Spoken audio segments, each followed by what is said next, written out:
when their parents go to work in the cities. The authorities are preparing to conduct the first ever comprehensive survey of the so-called left-behind children.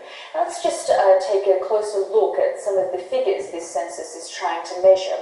Now, currently, it's estimated that there are 61 million left-behind children. Of those, 59 million are believed to live with at least one close relative, but that still leaves about 2 million children left to fend for themselves completely alone.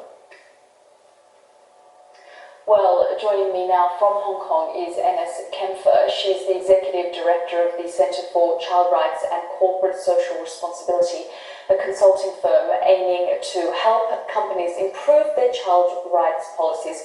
Ines, thanks so much for joining us here on the program. We've just gone through some really alarming numbers there. 61 million children who are left behind. I mean, what's the psychological impact of these children, on these children?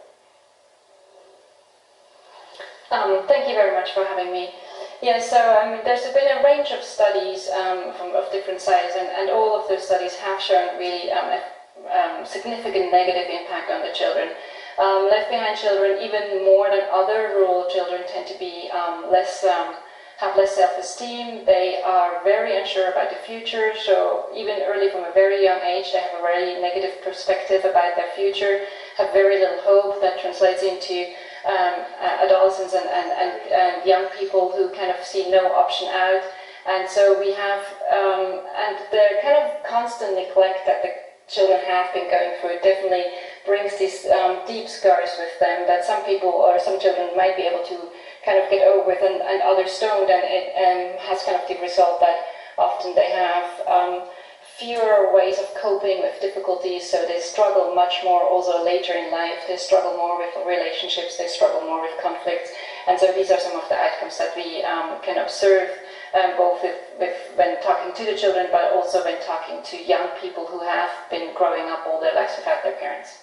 And you know, the main reason for these tens of millions of children being left behind is because of strict laws. Many of these companies and factories that their parents work for don't allow the children to come. So what needs to happen to change this?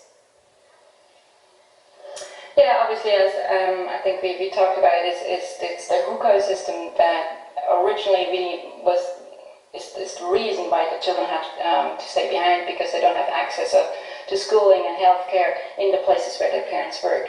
We now see from the government there's a real effort to find ways to kind of deal with that. There is now newly workers who have worked somewhere for 3 years can get residence permit, which allows them legally or technically to bring their children. But obviously, even in those situations, and we do have a lot of cities in the south of China who now have those special rules that make it possible for workers to bring children, but it's still very tricky for parents. If both parents are working, their working hours are very, very long, and there's very little places where children can be safely, for example, after school, if they get a place in a school. So I think that's the area where there's a lot of room for improvement, also where kind of the private sector, together with the government, can become more active. We are currently working with factories and companies who are supporting factories to create, for example, child-friendly spaces, who support community centers, etc., that there is a way for parents, a really practical way for those parents to bring their children, because again, research shows that children who were able to move with their parents in general are much better off. Ines Kaempfer, thanks so much for joining us here